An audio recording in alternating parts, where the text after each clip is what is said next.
Ndabasuje ni kwa Dizboy w'Abanyarwanda intumwa y'Abanyamusanze. Guys ngufitiye amakuru meza cyane kandi amakuru y'ingenzi udakwiye kuba wacikwa.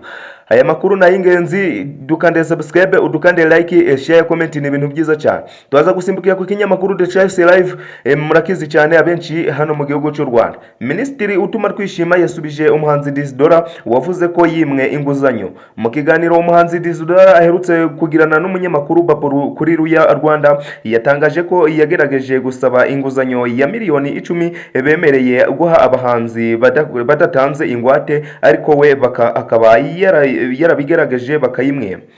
Yagize ati narayatse ariko njewe barayinyimye, ntabwo njewe bayimpaye kandi narayisabye nje barankatiye barabyanze. Ntabwo nibuka uko email ubutumwa bamuhaye yavugaga ariko nyine ntabwo bigeze baziduha.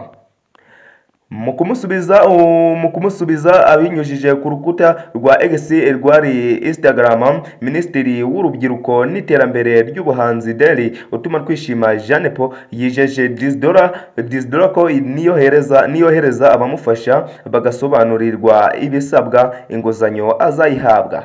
Ati azohereza umufasha business mu ishami ry'ubuhanzi bazamusobanurira icyo ibisaba muri BK Reactive na Aguka bizakunda. Nitwa Dizboy, aya makuru na y'ingenzi dusharingira abantu benshi cyane, udukande subscribe, udukande na like. Ndabakunda cyane. Dizboy abanze ntabwo bakenshidikanya kubera amakuru meza ndimo kubazanira nyakura hirya hino mu bitangaza makuru bya hano mu Rwanda ndetse n'imahanga. Ciao ciao.